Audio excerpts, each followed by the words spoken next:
Hello and welcome back to Daddy Dash. I'm here in the storage center. I'm checking out the fish. We've got our dolphin up there. I was watching a episode of Hermitcraft with Corrales and someone else, and someone said to him that Flipper is like the most generic name in the world that you could name a dolphin. So I'm going to try to rethink what to name this guy because Corrales named his Flipper. So he beat me to it. I never got the name tag.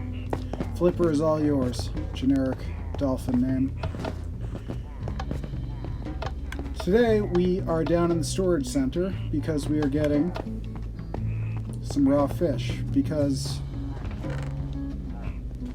I saw an episode from Silent Whisper. No, it was Slack Lizard, I think. Yeah. I saw an episode on Truly Bedrock of Slack Lizard where he got fed up because the kelp farm he built isn't working, so he's not getting any experience.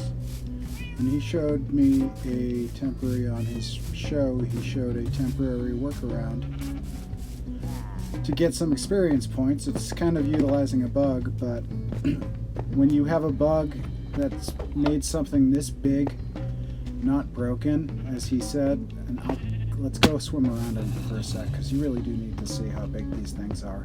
It takes so much time, and filling it with water is the most tedious task in Minecraft.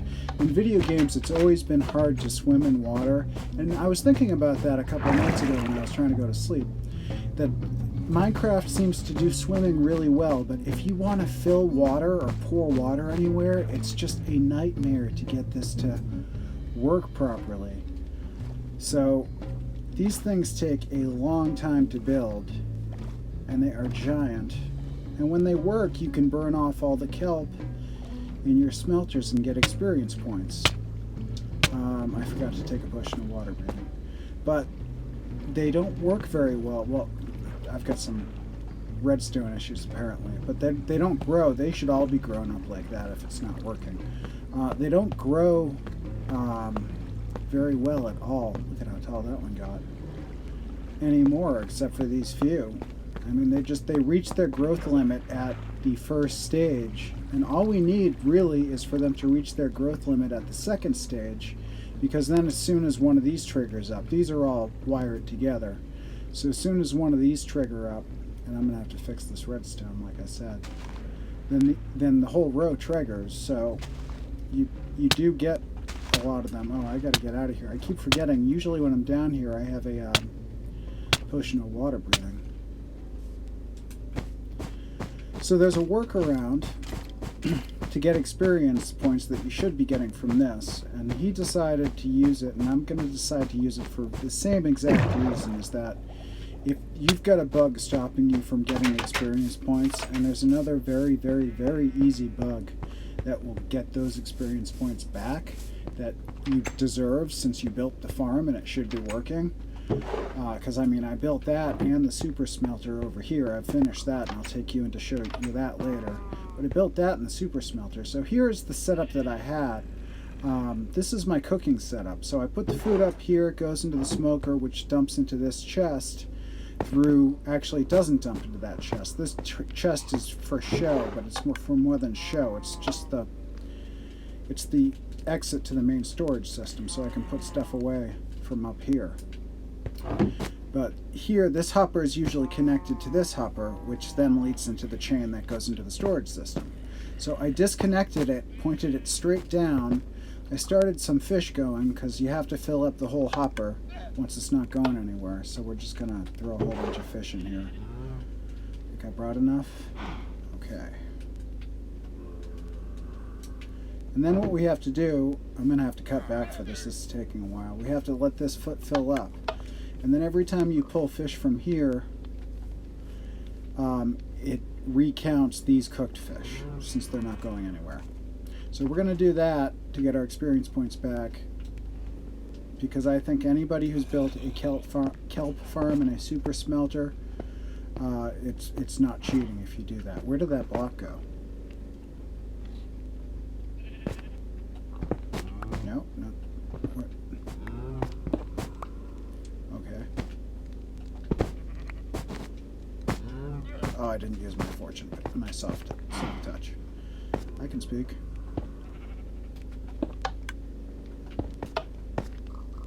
Well, it's becoming a little more worn down, I guess. I do have to fix this anyway. But this is where the item elevator is going to go for the cooked food that goes through the item storage. It's going to go all the way through the item storage and come back here and shoot out here. Even though it's got 1, 2, 3, 4. 4 to, if you want to count these outer blocks, 6 blocks to travel. Okay, so I'm going to cut back when this is done, and you know, didn't I need to show you something in the meantime? What was it? Oh, the super smelter. That's what we can go do. So, actually no cuts.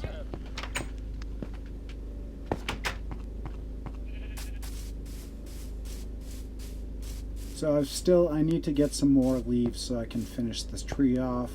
Dash also wanted a bedroom upstairs, so I'm going to build it higher and put a second floor in. We did capture another.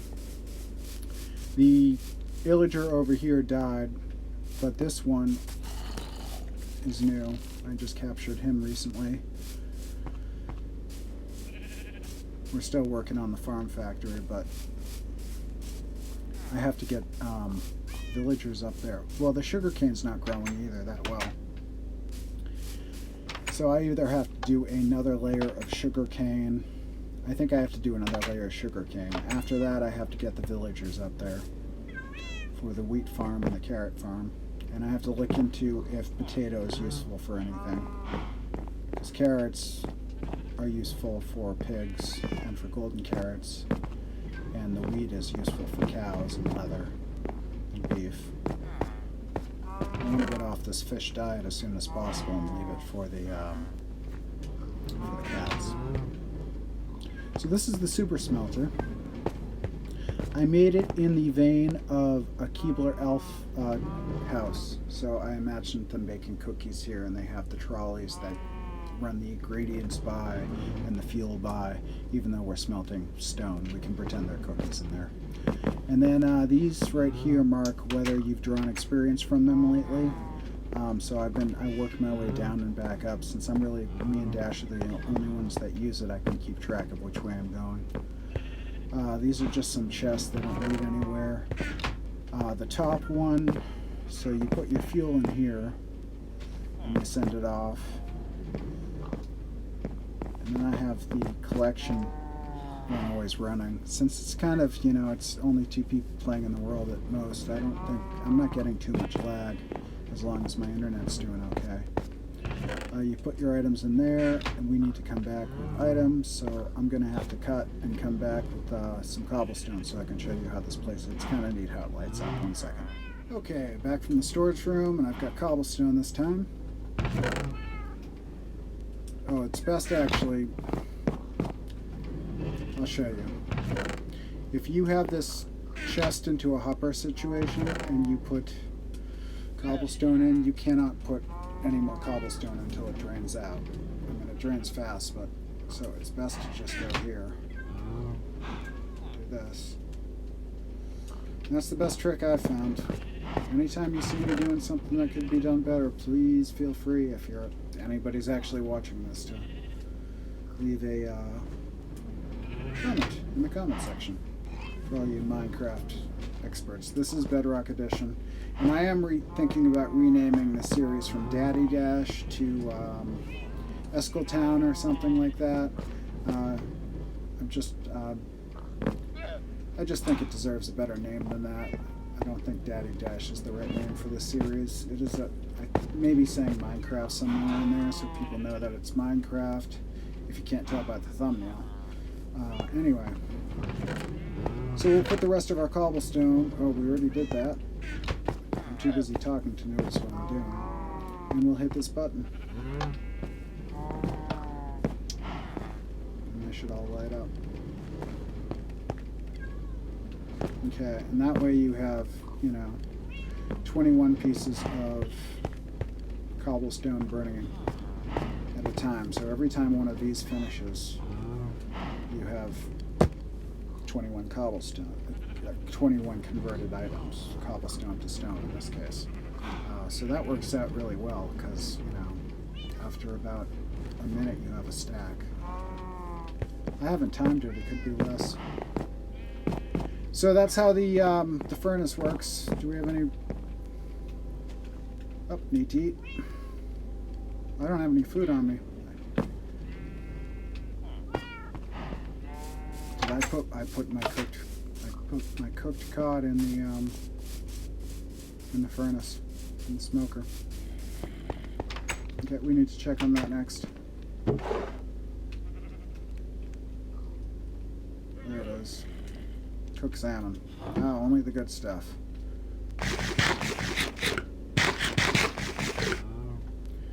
Okay, so we will check on this. Okay, we've got a while to go. Well, I got sick of just sitting around waiting for that fish to cook, so I came over here to look at the factory, see what we could do over here. This is the redstone that I put together. Originally, what I had was over here, I had blocks on each end, and what that does is that cuts the redstone off from traveling. Whoop, well, I didn't place it right. That cuts the redstone signal off from traveling. Without it there, it comes through. But these aren't triggering, and I noticed with my sugarcane farm, which is triggering but is just growing so slow, that they trigger better when you just put them in a line. And I do want them all to trigger at the same time now. My original thinking was have them sectioned off 3 at a time, because that way it would reduce lag. But I don't really have to worry about lag so much, being, you know, one of 2 players on the server. So I'm going to take all of this, get rid of it. I have to go get scaffolding. So I'm going to take all of this and get rid of it and replace it with one solid line, because it does seem to work better. And yes, salmon is the official tool to pick up redstone from a block. Okay, so I'm going to do some of this, wait for that fish to cook, and okay, we're back, and our hopper is finally full of fish. So we're going to see if this works now. We have 13 levels on us. We're going to take these 47 fish out. Okay, and now we have 22. Okay, now we're going to pick one more fish out. 27. Wow. One more fish. 31. And I can do this really fast. I didn't realize, so I can just sit here and let's just for a couple of minutes. Not even a couple of minutes, let's for a couple of seconds even. Do I have to exit out? Yeah, I do. Did I break it? That would be good to know. 39. You have to exit out each time. Nope, 41. 2 levels for 1 fish. 2 more levels for 1 fish. So it looks to be, if you exit out, it's 2 levels of fish, and it takes about, let's see, let's count from the time I take 1. 1, 2 Mississippi, 3 Mississippi, 4 Mississippi, 5. Just about 5 seconds, and a little bit of work, and you've got some XP. And my controller's broken, so it's kind of turning it into a mini game, because you can see it's not stopping when I'm stopping in the box.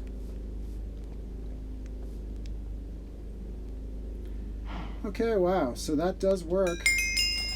That is pretty successful way to get some XP there. And I don't use 0 tick farms. I don't believe in duping, but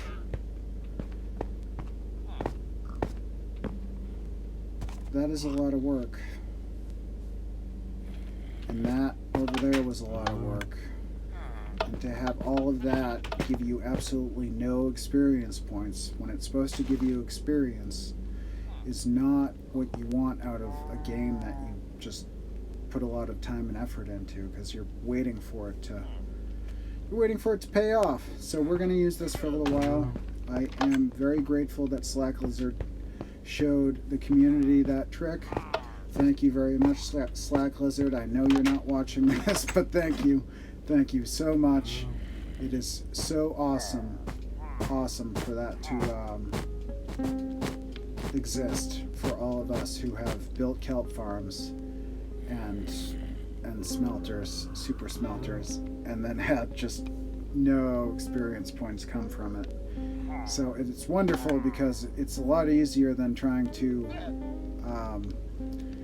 make a farm away from your base, which is pretty much what you have to do otherwise for experience farms, right? You can't make an experience farm from your base because you can't pick up a spawner, and you can't, bring the nether to your base, although that might be changing in the update. You can bring your base to the nether at least. But yeah, so that is the trick that I've learned today, and I do want to thank you for watching. Remember to stay kind to each other, and I'll see you soon.